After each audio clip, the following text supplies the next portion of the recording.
Por exemplo, Deus diz num determinado momento para Moisés, eu não vou mais, depois de ter tirado o povo de Israel do Egito, estar indo em direção a Canaã, Deus diz, eu não vou mais subir no meio de vocês, por causa dos pecados do povo. O Senhor disse para Moisés, o meu anjo vai à frente de vocês, vai livrar vocês, vai operar os milagres que vocês precisam, vai garantir que vocês entrem na terra prometida e tenham a bênção. Mas Deus disse, eu mesmo não vou mais no meio de vocês. Moisés se levanta diante de Deus e diz, se o Senhor não vai conosco, não nos faça sair desse lugar. O que é que Moisés está dizendo? Nós não estamos interessados apenas na sua bênção e no seu favor.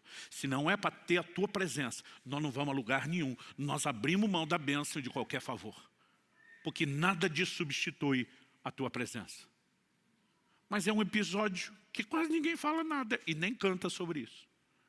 Mas quando a gente chega em Jacó, Jacó lutou com o anjo de Deus e diz, não te deixarei enquanto não me abençoar. Gente, a Bíblia fala que era o anjo do Senhor. Essa expressão o, artigo definido, e não um artigo indefinido, normalmente é uma teofania. É uma aparição do próprio Deus, ainda que uma revelação limitada dele.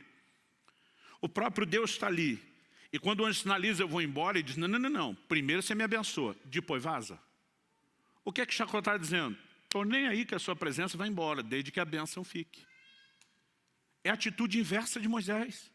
Mas a gente não canta sobre Moisés, a gente canta sobre Jacó. E Jacó segurou o anjo. E a ideia é essa, é agarrar a sua bênção. E depois deixa que Deus vai embora, porque você já conseguiu o que precisa. Sabe, não entenda mal o que eu estou dizendo. Eu não estou dizendo que Deus não faz, que Ele não quer fazer, e nem que nós não podemos desfrutar. Eu quero falar a respeito da motivação com que buscamos. A geração de Eli é a geração que perdeu a arca, que simbolizava a presença de Deus. A próxima geração, a geração de Davi, é a geração que trouxe e recuperou a arca. Há uma diferença enorme entre a geração que perdeu e a que recuperou. A que perdeu tratou Deus como? Como um mero amuleto, uma espécie de talismã. Um resolve tudo. Eles travam uma guerra contra os filisteus, na primeira batalha perderam. Aí alguém tem a brilhante, entre aspas, ideia. Vamos trazer a arca de Deus para o campo de batalha. Israel até então, a coisa ia ficar pior depois, mas nesse momento, era o momento de maior apostasia da história da nação. Eles já não vão a Siló, onde o tabernáculo estava, já não iam lá para buscar e adorar o Senhor, mas na hora do problema traz a arca, porque agora nós precisamos que Ele resolva. Como diz o ditado antigo, quando a água bate na região lombar, as pessoas lembram de buscar a Deus. Região lombar ficou mais polido, né? Tá bom assim, meu amor. Você que sempre me ajuda a ser minha melhor versão. Quando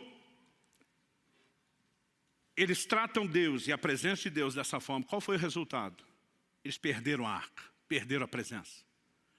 Porque toda e qualquer pessoa, em qualquer momento ou época da história, que busca a Deus só porque por causa daquilo que Ele faz, vai acabar perdendo aquilo que Ele é. Mas a geração de Davi assume o reino, um dos primeiros atos.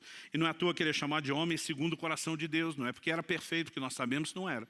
Um dos primeiros atos dele, ele diz, a arca volta.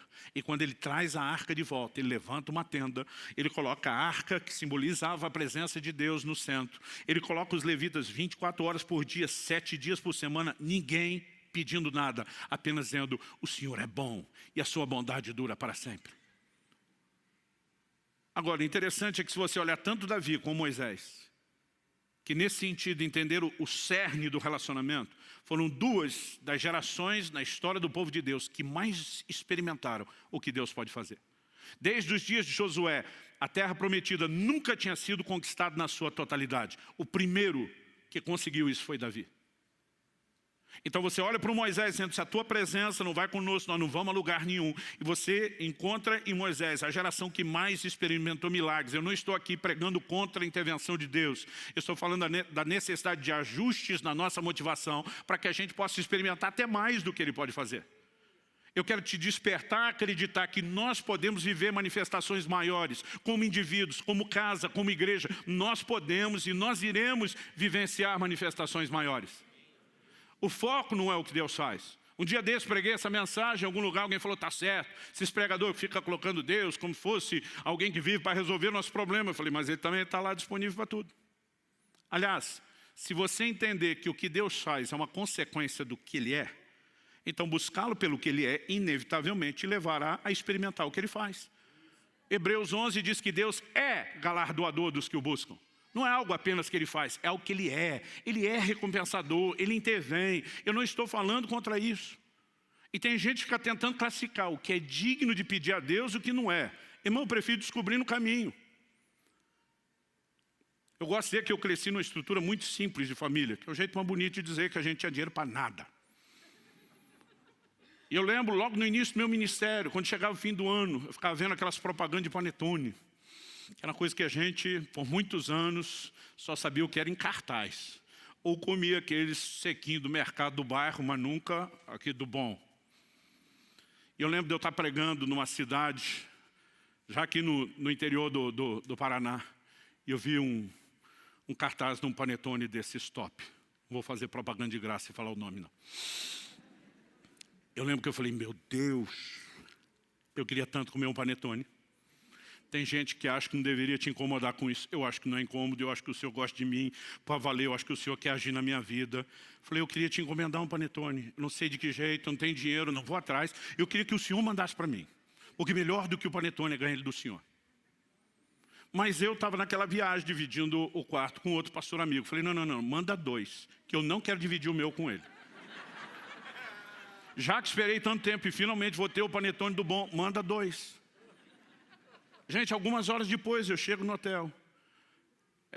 Eu lembro que eu peguei a chave com o atendente, ele falou, olha, só um pouquinho que alguém deixou alguma coisa aqui. Eu falei, quem? Tipo assim, quem que me conhece na cidade para deixar algo? Ele falou, não, a pessoa disse... na verdade, que você não conhece ela. E de repente ele puxa uma sacola com 2 panetones daquele. Ele falou assim, foi muito estranho, pastor. A mulher falou assim, que não sabe quem você é, mas que ela estava no mercado e ela ouviu uma voz falar com ela. Compra 2 panetones, deixa no hotel tal, para o pastor que está hospedado lá. E foi tudo que ela falou. Eu acho que ela nem sabe quem é você, só sabe que tem um pastor aqui. Eu olhei e falei para ele, sorte sua que anda comigo. Participa